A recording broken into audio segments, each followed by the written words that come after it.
Red hair. Is this Shin's brother?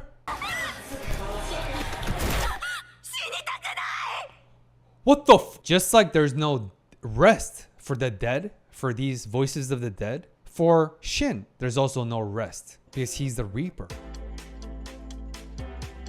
Hello friends, my name is Benoit Kim, a licensed psychotherapist and your favorite yapper. Welcome back to my detailed psychological analysis of 86 episode 5. Last week's episode was absolutely wild and a lot of substantive yapping. So let's see what we have today. Sit back and I hope you enjoy my reaction to episode 5. Very excited. All right. Whoa, okay.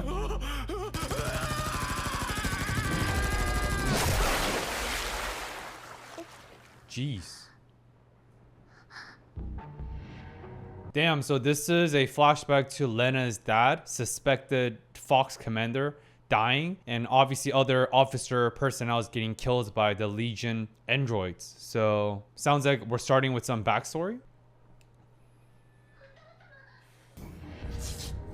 Oh no. Lena!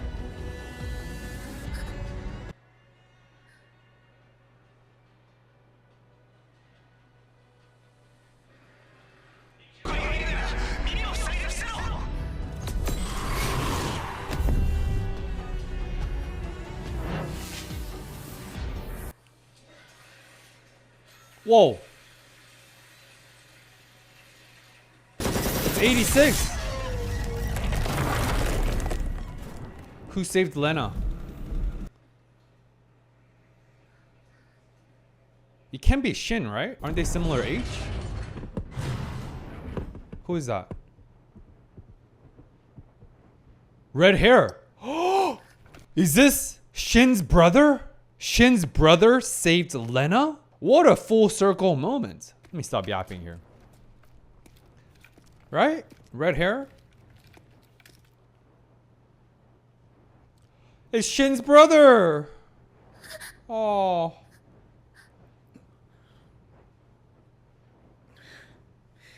Oh, what a kind smile.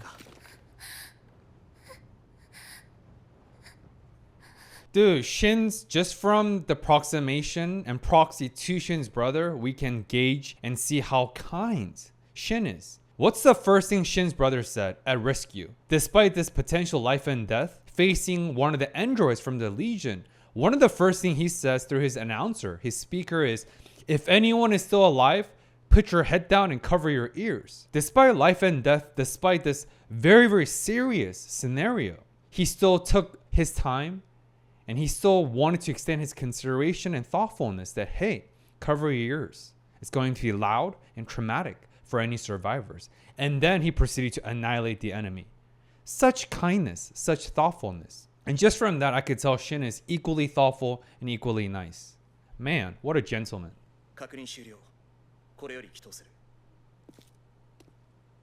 Oh, poor Lena. Such a traumatized heart. Ooh, chocolate though. True.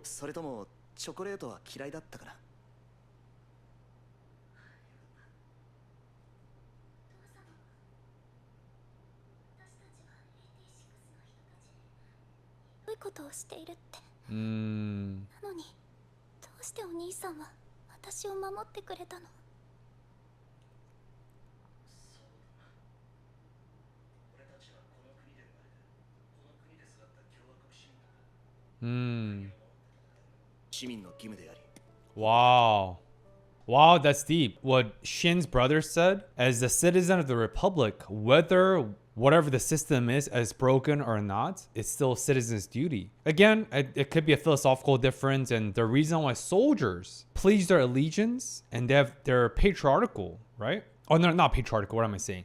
A patriotism, not patriarchal. Such the reason why there's patriotism and a lot of patriots voluntarily sacrifice their lives to fight for their country, regardless of the state of affairs and how broken the country is. That's what put a lot of soldiers in. That's what separates soldiers from ordinary citizens. And it's not good or bad. It's just different temperaments, personality traits, and a lot of genetic markers. And there's a lot of interesting studies to show that even your political preferences, your political ideology, and anything like that, including your vocations, being a soldier or not, a lot of that can be attributable to genetic markers, genetic dispositions. And it makes sense, right? Because it's always nature and nurture, full stop. Anyway, I got carried away. What Shin's brother said reminded me of a very famous speech by President JFK. He said that do not ask yourself what country can do for you, but rather ask yourself, what can you do for your country? Of course, it's both ways. The country has its duty to seek the best interest through a public service of its citizens, because without the citizens, there's no country. Full stop. Conversely, equally valid is also what can you do for your country? Because again, as a citizen, without the country's protections, you have nothing. Despite how broken the United States is, the burning social political climate in the last few years especially, none of us can deny it. If you're an American, we derive and we receive the privileges of being a US American citizen. Full stop. That Eagle green passport still carries a lot of weight. Freedom of speech. In how many countries can you talk shit, can stand up comedians roast and make their entire stand-up comedy, their entire stand-up special by talking smack about the president? And, well, got too excited. And you don't have to worry about being prosecuted by the government. Not many countries you can do that. And again, despite how broken and imperfect the US is, that is a privilege of being an American. Of course, some other democratic countries have that too. But case in point, right? That's what Shin's brother is saying, that despite the discrimination, despite the dehumanization, I still have a duty to serve my country. Because my country birthed me, my parents, my grandparents, my entire lineage of families. I respect that as a veteran myself.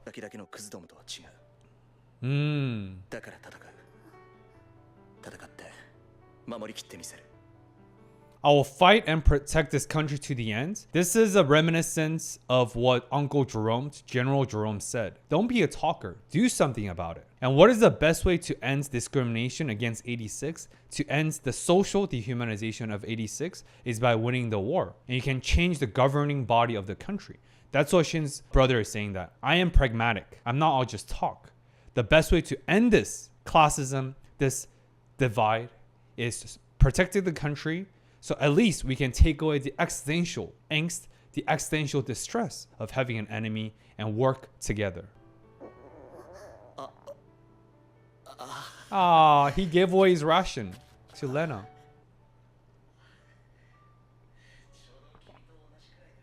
Shin!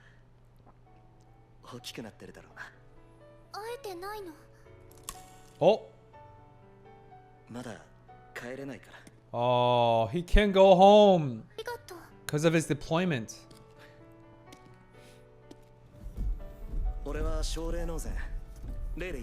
Ray, okay.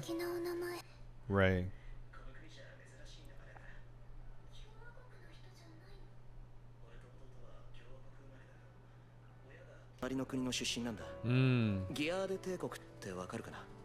Empire of Guide? Giad? Oh.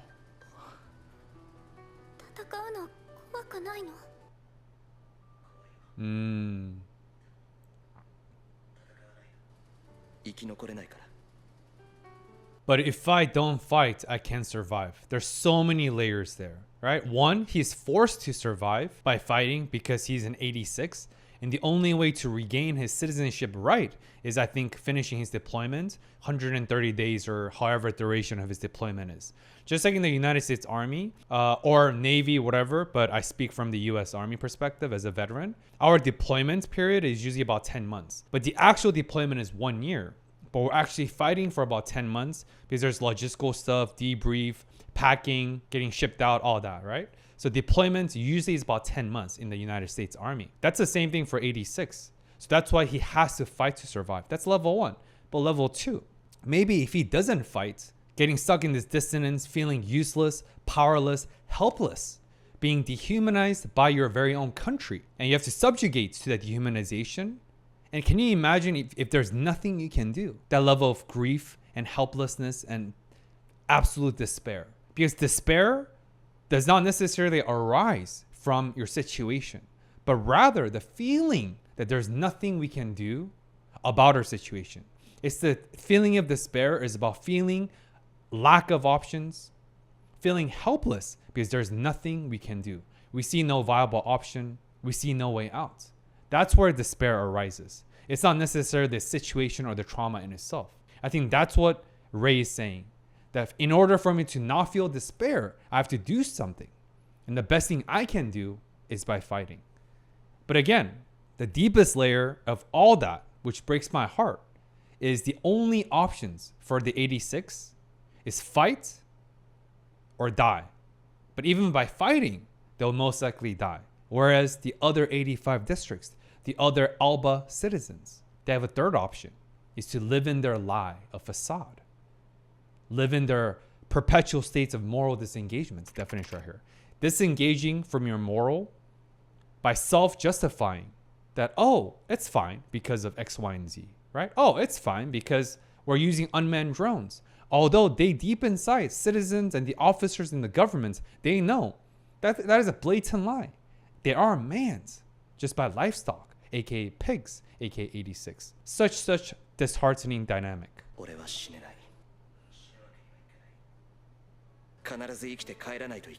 Yes.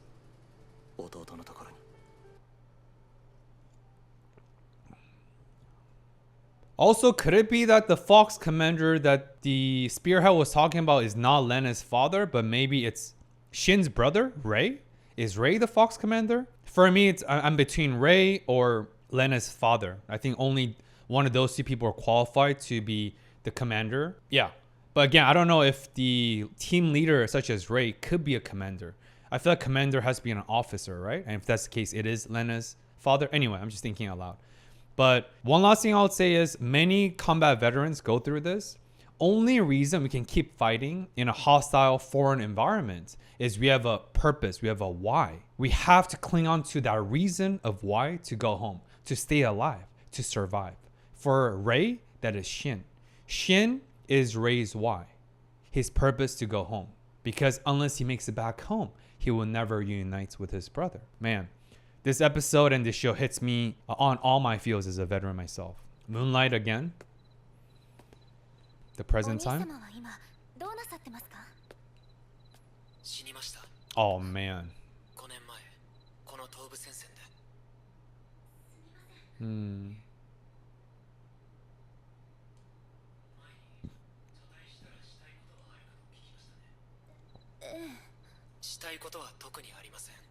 Oh. Oh.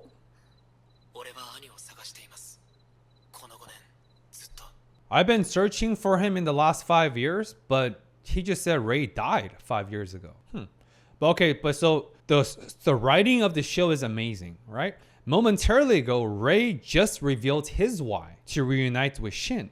And now Shin, which is the protagonist, just revealed his why so he can join and search for his brother. You see that? Shin and Ray, they have the same purpose. Except Shin just said Ray died. So, okay, let's see. Okay, that makes sense. Search for his remaining. No. Huh?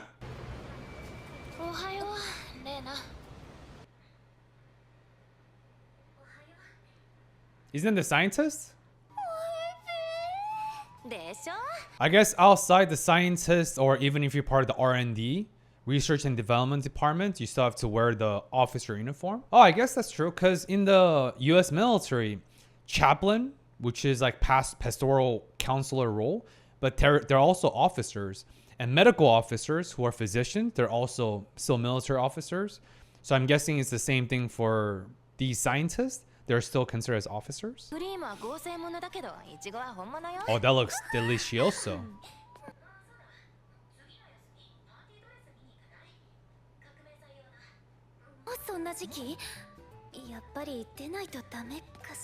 Yo, Revolution Festival. I don't know what kind of a cultural festival that is, but it's Revolution Festival. Probably talking about the Republic revolting against the Legion. 86, how they've achieve this, or not 86 since 86 do not exist on paper. So I'm guessing the Revolutions Festival is about their triumphant progression, how successful they revolted against their enemy by pioneering the technology of unmanned drones.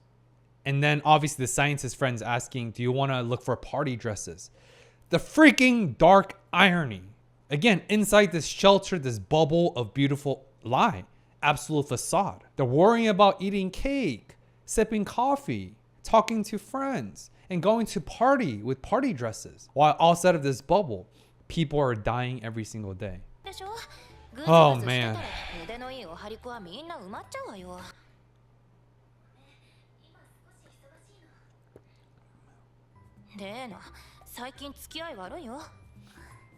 Yeah, bro. Lena's trying to do something about it. Like what Uncle Jerome said. She's actually putting her words into her actions. Unlike you, who chose the other way route. And again, I don't blame you. You're a scientist. She's a scientist. So what is she going to do, right? I get it.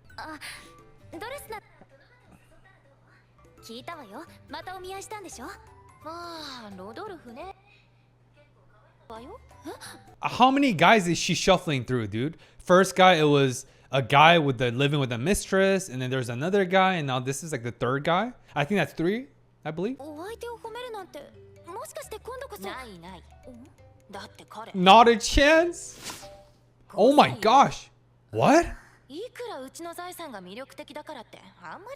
He's 5?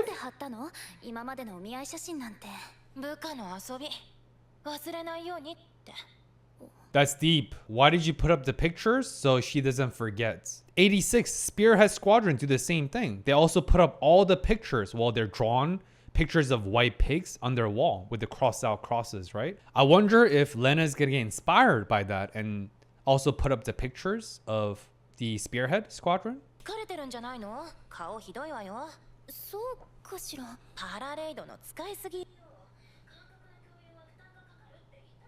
Right.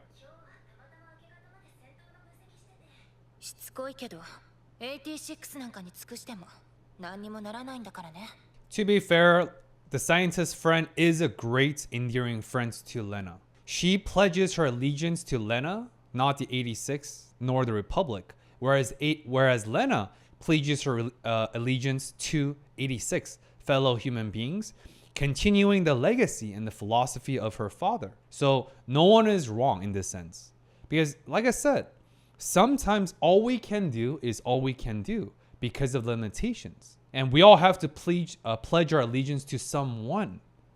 And I think being a great friend is respectable, right? So I respect that.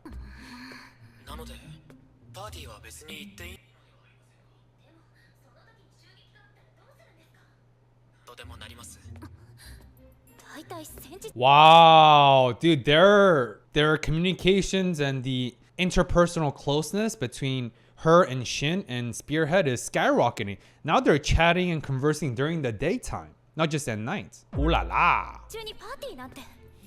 Facts. Nothing that happens inside the wall impacts us. Conversely, nothing happens outside the wall also impacts what's inside because of that moral disengagement and absolute illusion of safety and living in a lie. So that goes both ways.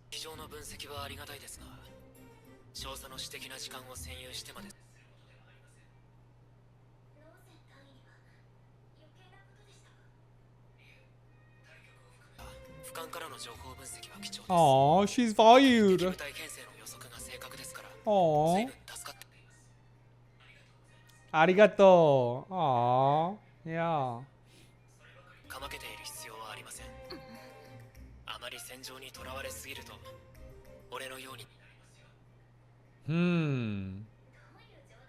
It's not a joke. It's not a joke. Okay, so just from that line, if you spend all your time on battlefield, you end up just like me. I think that's a foreshadowing of Shin further revealing his PTSD, his trauma, and what he goes through. Because I've analyzed a lot about Shin's state of mind and how he only feels comfortable maybe processing some of his grief and emotions inside of his privacy of his room under that moonlight. So I'm not going to go into that now since I yapped plenty about that. But I think that's a foreshadowing of Shin further revealing his psyche his psychology, and his state of mind because of just endless amount of trauma and him carrying the memories of the dead, his fallen comrades of 561. まあせいぜい楽しんでくるとします。 Yeah, take some break. くだらないパーティーとは何か覚えていますか？花火を見た気がします。噴水のある庭園で宮殿前の。 Wow. 急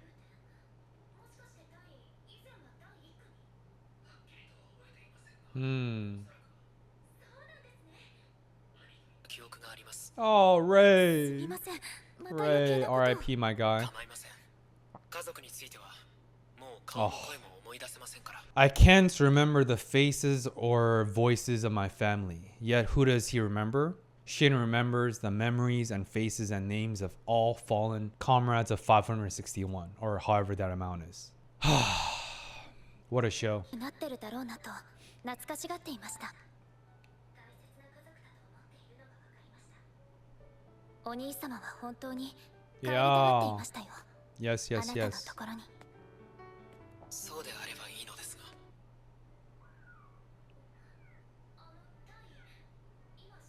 Oh, that's the black cat. Why 自 pause? 室ですか？すみません。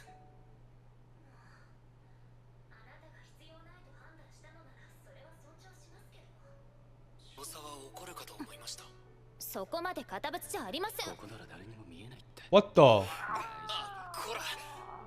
すみません、少佐。 Oh! Oh, oh. なんでもないです。その本当になんでもないですから。少佐、戦闘準備に入ります。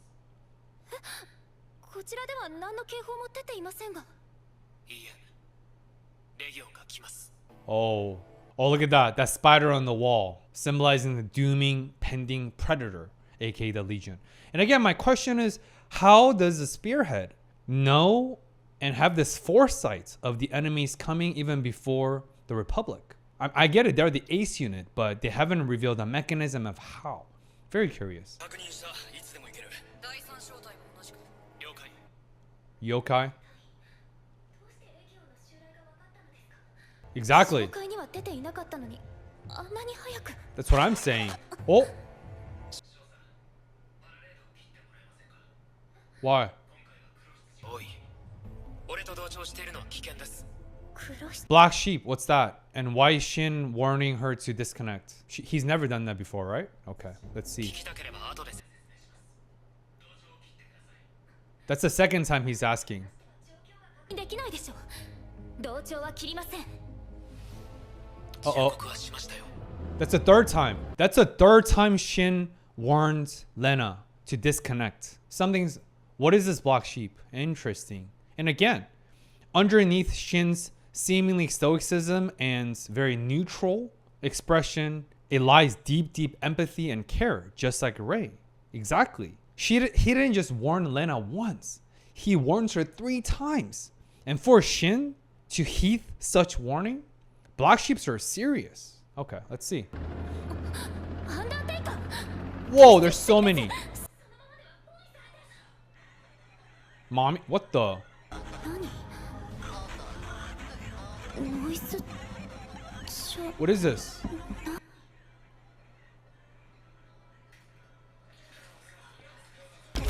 Mom, help me? What the? Oh, what is that?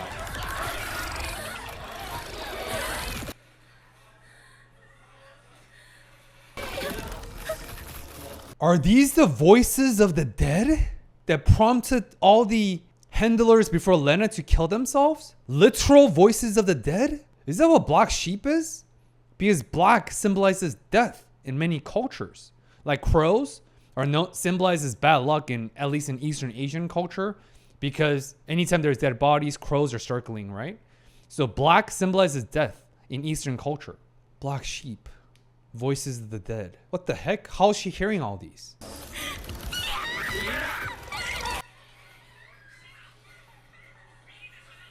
Disconnect!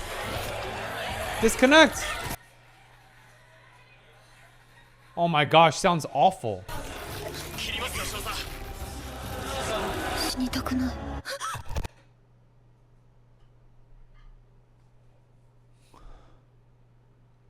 I don't want to die. That was the voice of Kaya. Wait, what's going on? What is going on? Do the Legion androids have technology can access like memories or some sort of a brain frequency right before they die or right before they kill the 86? What the heck? Oh, also one last thing. Oh man, that my brain. Oh, that was a lot because that noise, man, I felt it in my heart. Can't even imagine Lena, who was literally using her surround sound, whatever para raid, right? Sensory overload. And her freaking out, her covering her ears, the pen falling off the table, her screaming, right? All of that is such a powerful depiction of her, not just psychological overwhelm, not just emotional overwhelm, but neurological overwhelm. Her nervous system is connected to para raid, right? Sensory input, brain connections, para raid, that's the technology behind it. Neurologically, she experienced a neurological overload, the skyrocketing of the sensory input. Can you imagine hearing all these different signals all at once? What that level of sensory input due to Lena's brain, her nervous system, that is an absolute neurological shock. Oh. Yeah, what is happening, dude? What are black sheeps? We're only halfway through the episode. This episode's nuts. Dude, I need more coffee.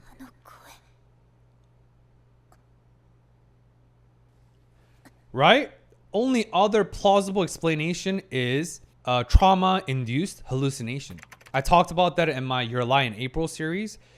Under acute stress, because there is a precursor to PTSD, which is post-traumatic stress disorder.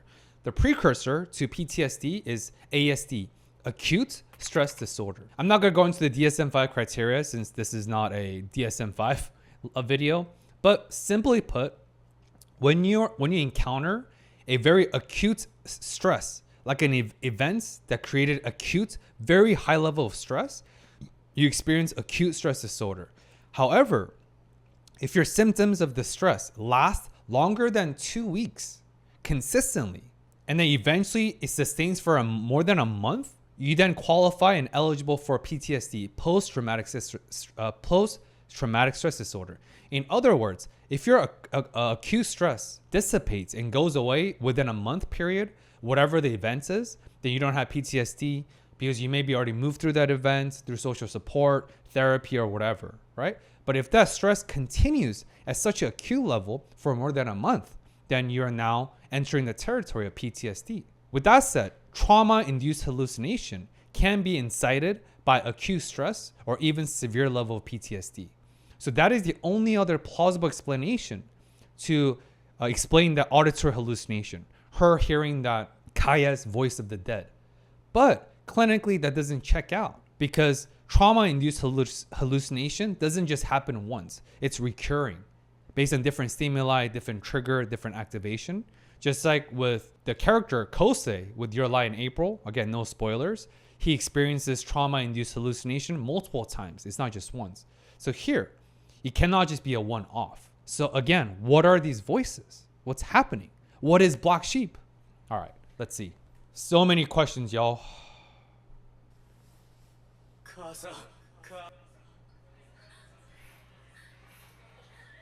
Oh!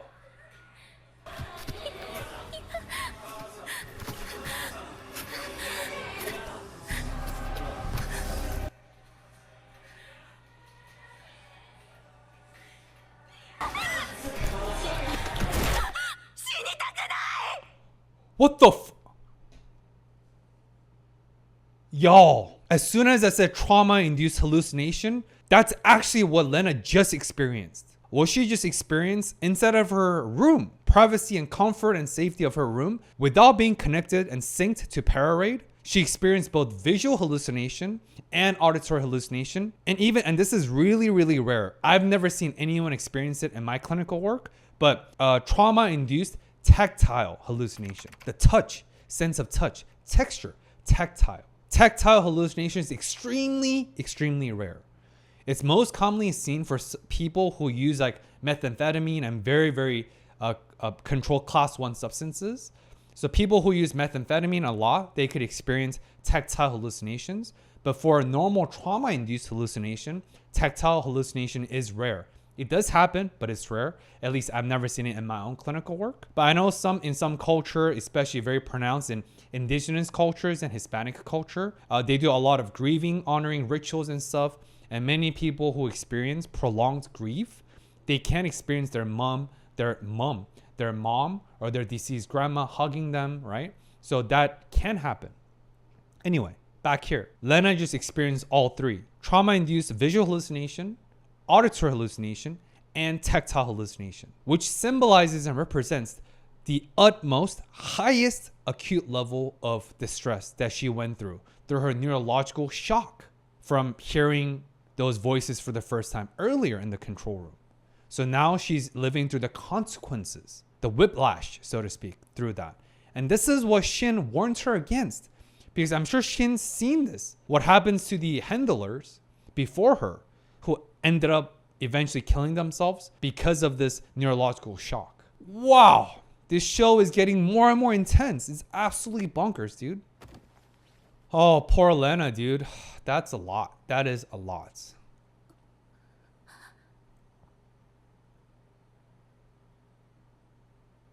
We can summarize everything Lena just went through to two words: ontological shock. Ontology is a study of our reality, perceptions of reality. When her perception of our reality, what we are familiar with, breaks, it creates ontological shock.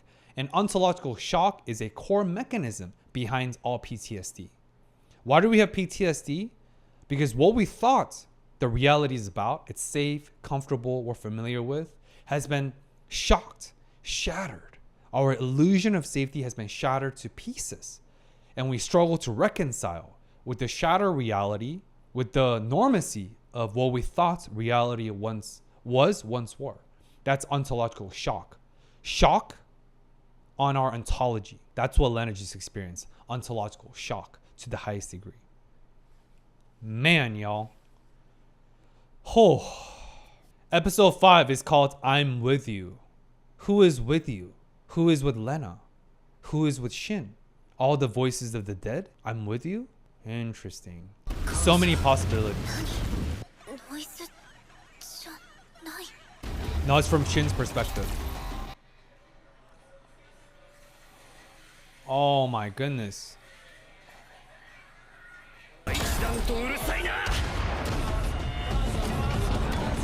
Oh, so... Well, also, is this what the Spearhead goes through every single day when they fight against the Legion? They have to hear this bombardment of voices of the dead constantly? What is going on? What's Black Sheep? Where are these voices coming from? Can the Legion androids really access the memories of the deceased somehow? Through brainwave frequency capturing technology? Oh. Oh, Lena's breaking.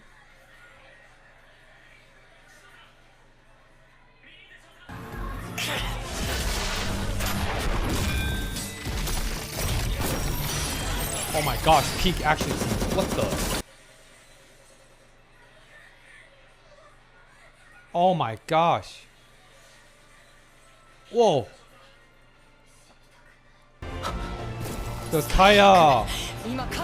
Yeah.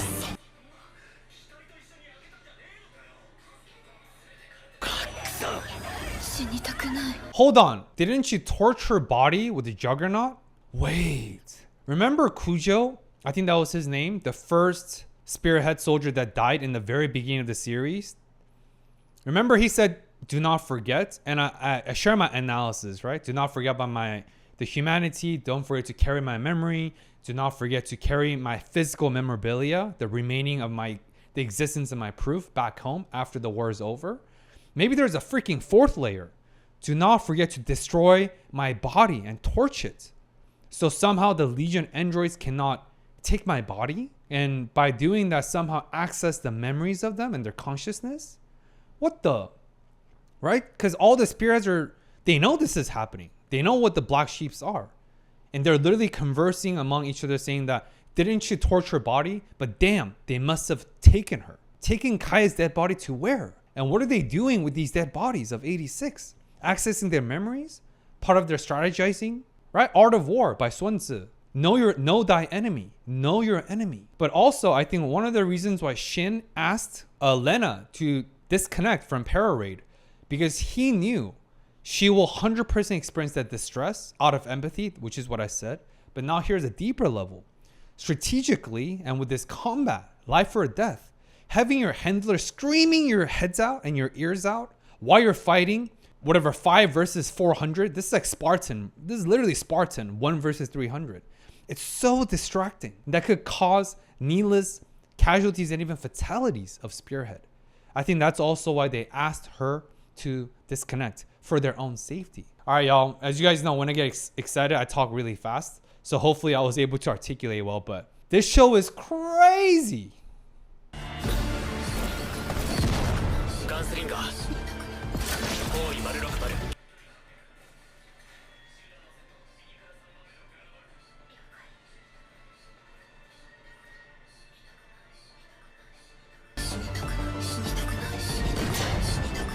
Oh my gosh, Kai is repeating. 目標撃破 Damn.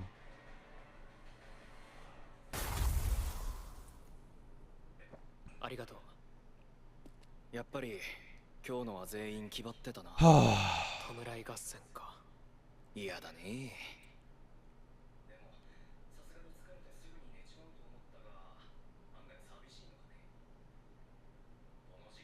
いつもなら Lena will connect.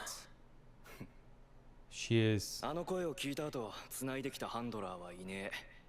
また報告書書かないでよくなったな。 Aha! First time they said that. Remember, Theo was like, "There's no way Lena's gonna come back," and she did last episode. This is foreshadowing that Lena, for the second time, is going to defy their expectations. She will reconnect, of course. This is dear Lena.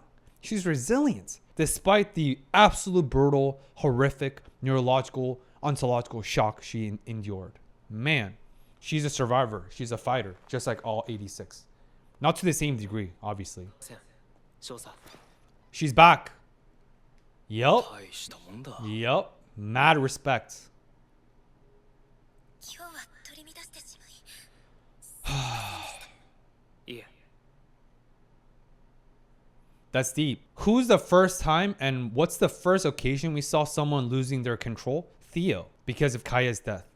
Now, Lena apologized for losing control because Theo apologized last episode, right? Beautiful callback. 戦闘中に聞こえたあの声は Okay, I need some explanation. 何ですか Yeah, what are they?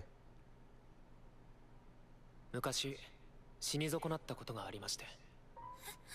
というよりも多分。 Huh? Near death experience? NDE?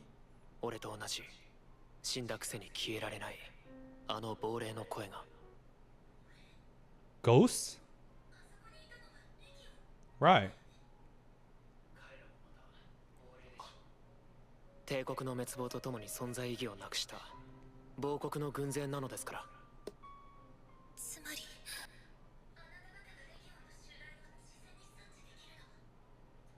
ええ、彼らの声が俺には So the reason Shin could know them preemptively with this somehow crazy foresight, because he's also connected to this whatever brainwave frequency of these ghosts. What?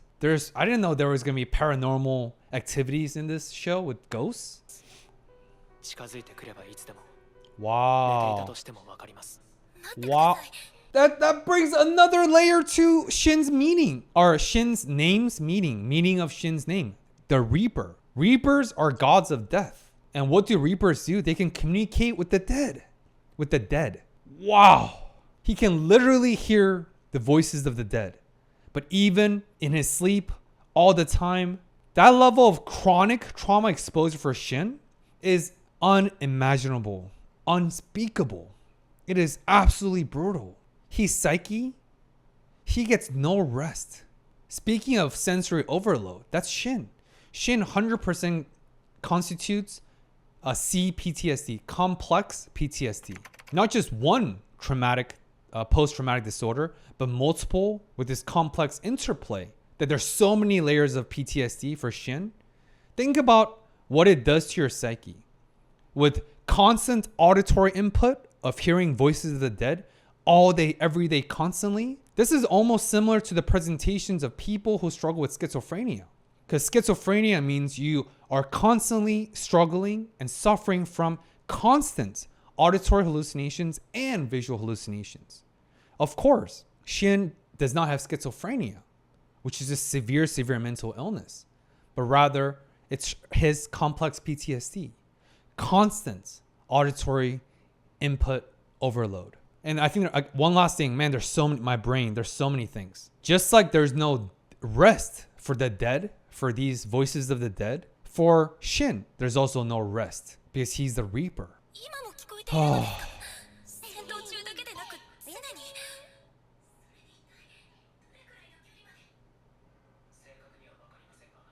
共和国の旧国境内にいるレギオンは全て把握しています。 But I'm aware of every legion past the former borders of the Republic? Shin! Oh, Shin, you're not only carrying the memories of your 560 plus fallen comrades, their memories, the proof of their existence, you're also hyper aware of every legion, every android past the border. The emotional overload, cognitive overload, psychological overload, and neurological overload that Shin carries. That level of burden is unimaginable because no one else carries that burden, only Shin. But now Lena is I don't know if she's the only one, but at last, Lena gets to glimpse into the unimaginably burdensome existence of Shin. Wow. Oh, my head hurts. Oh, I'm getting stressed. Oh. 慣れました。長い付き合いですから。 Oh. 海江谷谷少尉の声が聞こ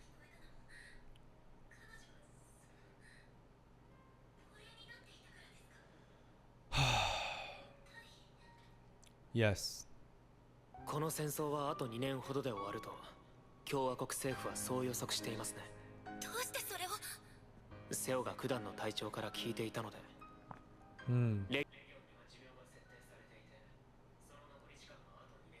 Okay, that's what we know so far. Okay.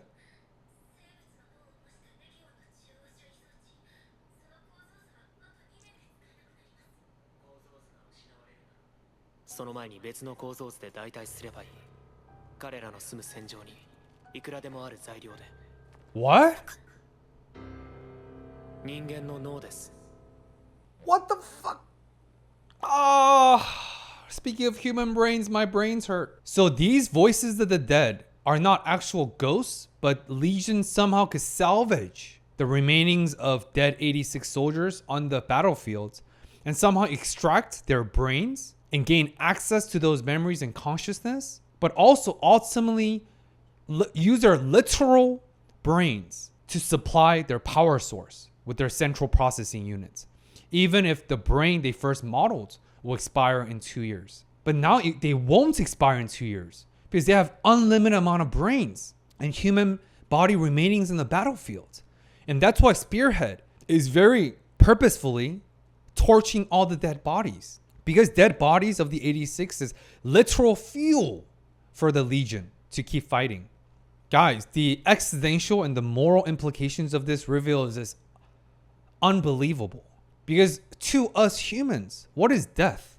Death is one of the only few constants, period. But death is also the ultimate closure. It is the ultimate finale for all humans. When we are dead, that is it. But here, the dead, there's no rest for the dead, which is literally what I said earlier. Even for these poor 86, they've been dehumanized socially by the Republic, but now there is the ultimate dehumanization. They're being dehumanized biologically by the Legion. Even their corpses, the remainings of their dead, the remainings of their death are being utilized as weapons and data and fuel for their central processing unit for the Legion. Dude, the 86, the ultimate dehumanization. What the this episode hurts my head. My brain hurts. 生物の中でも発達した中枢神経系共和国が葬ることを禁じた AT6 の戦死者の脳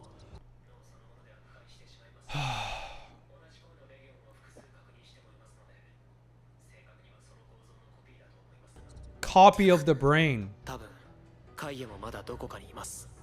だからいわゆる魂とは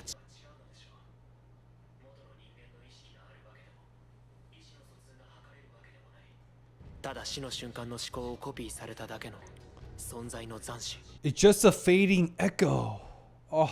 So again, not only their lives have been disrespected by the Republic, their dead bodies are being disrespected and literally stepped on by the Legion. It doesn't end there. Their brains get copied and produces copies of echoing of their death. In other words, their consciousness get cloned for the sake of war and weaponry.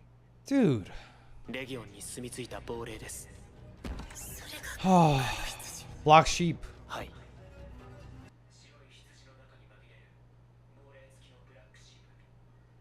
もっとも今では黒羊の方が多いですが。 That's the ultimate layer of black sheep. Again, like I suspected, black symbolizes death. So in this case, black sheep is very fitting for these voices of the dead. Second level, black sheeps are hidden, less common, the improper way, right? Of course, when we use black sheep to describe humans, there's a massive negative connotation that, oh, he's a black sheep of the family. Again, what that means is they did not rise up to the occasion of per expectations. And the expectation is these white sheeps will disconnect and die after 2 years because their central processing unit will shut down. But that caused the rise of the black sheep, the copies of the brains. AKA, they will not shut down, but they can fight in perpetuity. Does the Republic know about this? And if so, what kind of a moral collapse will this create for the Republic? Because their illusion of safety, battles ending in 2 years, no more. But again, they've already been disengaged morally. They're already living under this moral disengagement. So will it actually cause any tangible change for the Republic citizens and officers who are lying to themselves every single day? Because to them, there's no casualties among the Republic citizens, but rather just 86. So it's like pigs versus black sheep. They're both livestock. And fighting and death among livestock does not concern humans. What the F, dude? WTF, yo. この戦争 Like the Republic is going to lose? は2年後も機能を停止しないでしょう。一方で AT6 はどうですか？ They're all gonna 今 die. 生き残っているのは子供だけ。それも Oh.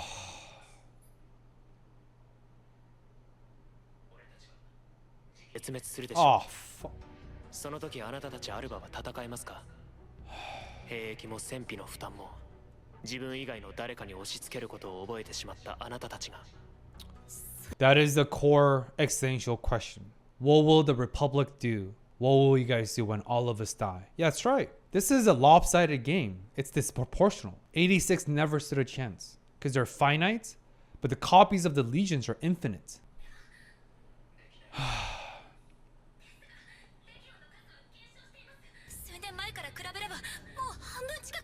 They're unlimited black sheeps, dude. でしょう。確かに。 But they're hidden. Yo. 信じられません。レギオンにそんな知能は。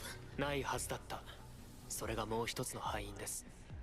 They're not as smart, or so you thought, but remember, they're copying the brains of Dead 86, which means they can probably access their strategic intel, and they probably have access to the rotten state of minds among the Republic officers. Shin is right. This is a doomed game. This is a doomed match.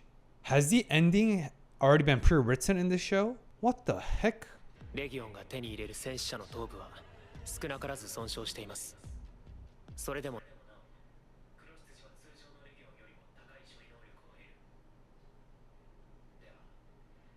損傷のない脳を手に入れたら Complete access to intel. 本来命令を受けて動くだけのレギオンを統率し導く亡霊たちの指揮官 Wow. Shepherds.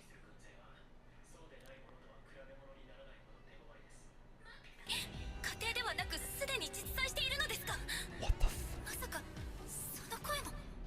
えています。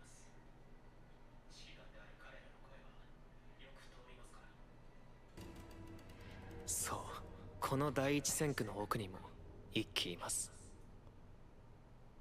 Oh, yes, there's one at the rear of District 1, and we see Shin grabbing onto his heart. Is Rei? Is that the reason why this episode started with Rei? And is that why what Shin means he needs to find his brother and destroy him? Is Rei the freaking one of the invisible ghost shepherd commander? Dude, this episode is overwhelming. Oh my gosh. 共和国が滅びると言っても、それは何年か後にあなたたちが全滅してしまってからの話ですよね。そうなりますね。それなら、その前にレギオンを壊滅させてしまえばいい。How, dude? 私も一緒に。It's a numbers game. Even, I know I joked about Spartans earlier, right? Obviously, Spartans are historically known as one of the greatest warriors ever, next to the armies of Genghis Khan. At the end of the day, though, Spartans still lost and they still died because it's a numbers game. This is a numbers game. Oh, I'm stressed. That's what Shin meant earlier. Oh my god, this episode. Do not consume yourself with nothing but battle because you will end up just like me. I'm sure that's what Shin's been doing relentlessly. Overanalyze, do everything humanly possible to switch the tide of this lopsided, uneven match. But Shin knows that it's not enough.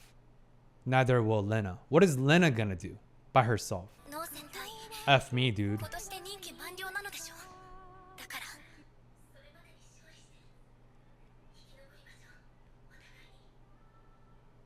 I think Shin's gonna keep fighting for his brother. Ah.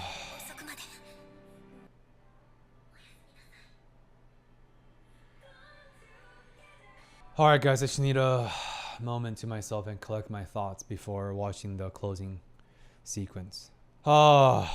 This is what he means. This is why Rei is Shin's why. His North Star, his purpose.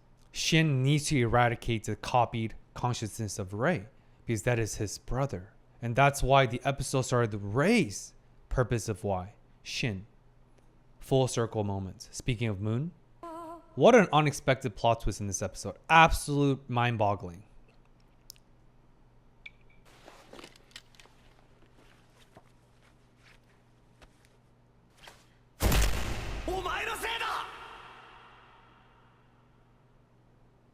What? What?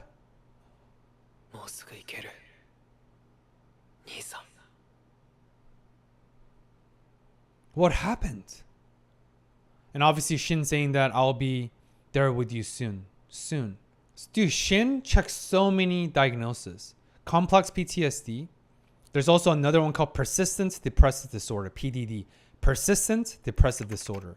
That's when your major depressive disorder, that's when your clinical major depression persists for longer than 2 years for adults and 1 year for children, that it became a persistent baseline. What that means is major depression is now your baseline, your reality. And many of folks who struggle with PDD, persistent depressive disorder, all of them harbor this passive SI, suicidal ideation. Because depression is their baseline. It's so hard to keep living. Although now depression is their baseline, so they're not actively suicidal, they have this lingering thought, man, I can't wait to not wake up again. I cannot wait for this suffering to end.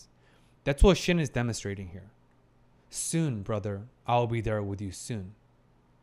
I will die soon and reunite with you in the afterlife, brother. Holy S, dude. Next episode through to the ends. Oh, all right, guys. That's wow. Enough said. All right, y'all. I'm gonna wrap this up here and decompress and relax after this before my clinical work, cause this episode was so dark. Oh, yeah. This was a overwhelming episode in many, many, many levels. But this show is amazing. It's so good. I can't wait for next episode. As always, thank you guys for tuning in. And remember, you matter. you're worthy. And yeah, that's it, y'all, for today. Anyway, till next time. Peace.